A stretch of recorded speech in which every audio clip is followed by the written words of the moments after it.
Hello guys. तो आज सुबह ही सुबह प्रोफेसर डू लैब में आकर अनाउंस करते हैं कि कल हम लोग एक पेशेंट को विजिट करने के लिए जा रहे हैं और हॉस्पिटल में वो अपनी पूरी टीम लेकर जाएंगे। एक्चुअली उस पेशेंट की उन्होंने हेल्प की थी रोबोटिक्स के थ्रू, जो कि पैरालाइज्ड था। वो लोग उसे ऑब्जर्व करेंगे और फिर जो भी प्रॉब्लम्स है उन्हें सॉल्व करने की कोशिश करेंगे।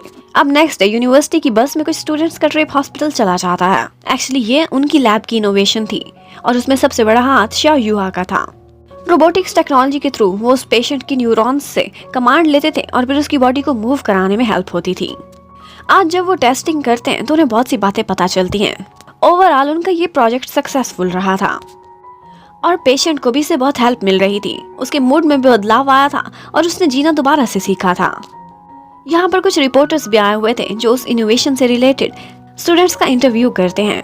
आज सू चेंग को बहुत प्राउड फील हो रहा था कि वो जिस लैब से है और उसके साथ साथ यूहा भी कितना टैलेंटेड है। जब वो लोग यूनिवर्सिटी वापस आते हैं तो हर जगह यही कहा जा रहा था कि यूनिवर्सिटी में 8 दिनों की छुट्टी है, नेशनल डे है, साथ में मिड ऑटम फेस्टिवल भी।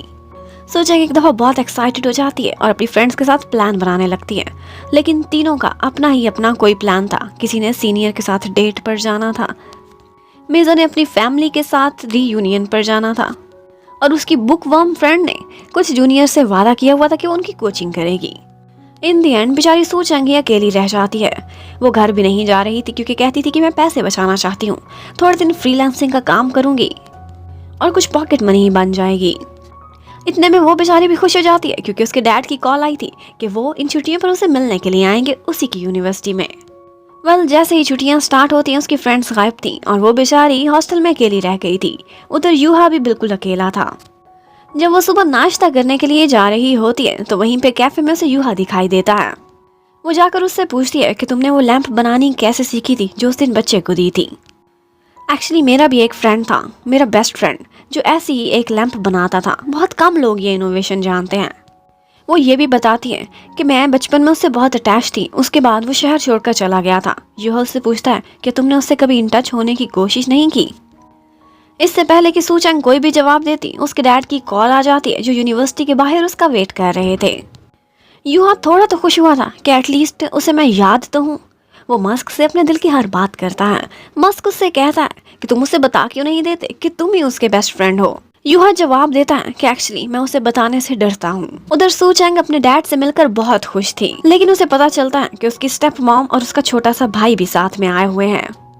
एक्चुअली वो अपने डैड के साथ अकेले में कुछ समय बिताना चाहती थी, लेकिन उनकी पूरी फैमिली साथ आई थी और कहीं ना कहीं सू चेंग को ऐसा लगता था कि वो अपने डैड की फैमिली से आउट हो चुकी है। इवन के वो उसे फोटो फ्रेम में भी साथ नहीं लेते, उनको याद ही नहीं रहता। यूहा भी वहां पर सू चेंग को उसकी फैमिली के साथ एंट्रेंस पर खड़े फोटोज लेते हुए देखता है, लेकिन उसने सू चेंग के फेस पर कहीं ना कहीं सैडनेस को नोटिस कर लिया था। उसके बाद सू चेंग अपनी फैमिली के साथ शॉपिंग पर भी जाती है। उसकी नई मम्मी ने उसे स्नीकर्स भी लेकर दिए थे, लेकिन इस सारा टाइम वो फील करती है कि जैसे डैड उससे फासला रखते थे। वो अपने छोटे बेटे से बहुत अटैच हो गए थे और सू चेंग बहुत दूर चली गई थी। उसके बाद यूनिवर्सिटी के कैफे में ही सू चेंग उनको लंच के लिए लेकर जाती है। डैड कहते हैं कि मैंने सू चेंग की पसंद का सारा खाना ऑर्डर कर दिया है। वहाँ पर जैफा भी होता है और उसके साथ साथ यूहा भी।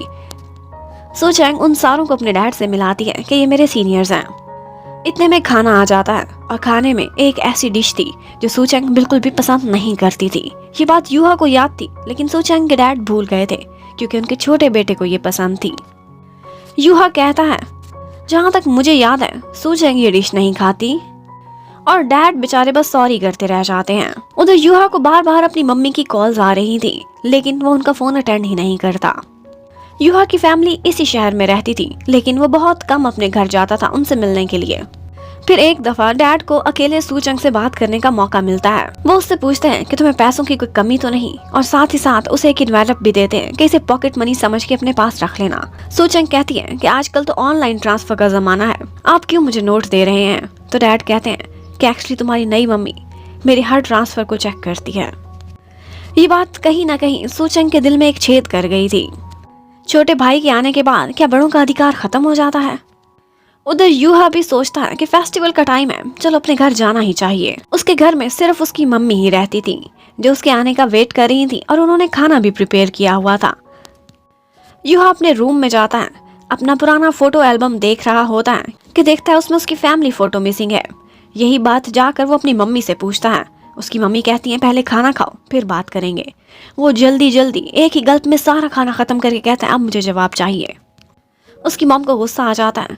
कहती है तुम हमेशा अपने डैड से ज्यादा प्यार करते हो, हालांकि मैंने तुम्हें पाला, क्या मेरी फीलिंग्स की कोई कदर नहीं है। यूहा ये सारी डिस्कशन नहीं करना चाहता था। उसका मूड खराब हो जाता है और जाते जाते वो सिर्फ इतना ही कहता है कि जो फोटो आपने फेंक दी है वो सिर्फ मेरे डैड की नहीं बल्कि हमारी फैमिली फोटो थी। उधर सू चैंग के डैड भी अब वापस जाने लगे थे। वो उनको सी ऑफ करते हुए वही इन्वेलप वापस कर देती हैं और कहती हैं मुझे पैसों की कोई कमी नहीं है और ये आप अपने पास रख सकते हैं। उसे लगा था कि अपने डैड के साथ समय बिताकर वो खुश हो जाएगी, लेकिन वो बहुत सैड हो गई थी। उधर यूहा भी जब बस में वापस कैंपस की तरफ आ रहा था तो वो भी बहुत सैड होता है। रास्ते में एक बच्चे को अपने डैड के साथ लाड प्यार करते हुए देखता है तो उसे अपने डैड की बहुत याद आती है, लेकिन उनका नंबर निकालता है पर कॉल नहीं करता। एक्चुअली उसके डैड डिवोर्स होने के बाद अब्रॉड चले गए थे। उन्होंने यूहा को कहा था कि तुम्हारी मम्मी का मिजाज थोड़ा डिफिकल्ट है, तुम चाहो तो मेरे साथ आ जाओ, लेकिन यूहा ने आने से मना कर दिया था क्योंकि बचपन से लेकर अब तक पहली दफा उसकी कोई फ्रेंड बनी थी और वो सू चैंग थी और वो उसे छोड़कर कहीं नहीं जाना चाहता था। उधर सू चैंग भी सारा रास्ता यही याद करती है कि उसके डैड बचपन में उससे कितना प्यार करते थे। उन्हें उसकी पसंद और नापसंद का सारा पता होता था। आज वो कैसे भूल गए कि वो कौन सी डिश नहीं खाती। वो भी एक ब्रोकन फैमिली से थी। उसके मम्मी डैडी की डिवोर्स के बाद उसने काफी सफर किया था। अब जब वो कैंपस वापस आती है शाम के टाइम पर तो एक मोटरसाइकिल की टक्कर से वो नीचे गिर जाती है। उसे चोट लग गई थी और उसी टाइम पर बाइक पर सामने से यूहा गुजर रहा था। वो उसे अपने साथ डिस्पेंसरी ले जाता है और मेडिसिन दिलाता है। उससे पूछता है कि सुबह एंट्रेंस पर तुम अपनी फैमिली के साथ फोटोज क्यों नहीं बनवा रही थी। वो कहती है कि जब मैं इस यूनिवर्सिटी में एडमिशन लेकर आई थी तब मैं बिल्कुल अकेली थी, मेरी फैमिली मेरे साथ नहीं आई थी और अब मैं यहाँ पुरानी हो गई हूँ इसलिए फोटोज लेने का मन ही नहीं करता। सू चैंग उससे यहाँ पूछती है तुम्हें कैसे पता चला था कि मैं वो डिश नहीं खाती। तो आगे से यूहा झूठ बोल देता है कि मुझे एक दफा जफर ने बताया था। तो यूहा उसे अपने साथ ले जाता है और एंट्रेंस पर उसकी बहुत सारी प्यारी प्यारी फोटोज बनाता है।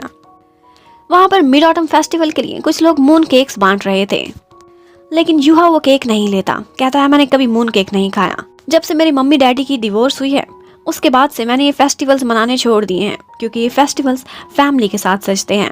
सू चैंग ने नोटिस किया था कि ये भी मेरी तरह बेचारा बहुत सैड है। वो उसे अपने साथ एक जगह ले जाने लगती है उसका मूड ठीक करने के लिए और यूहा को बिल्कुल बचपन वाली सू चैंग याद आ जाती है। वो भी ऐसे उसका हाथ पकड़कर आगे आगे चलती थी।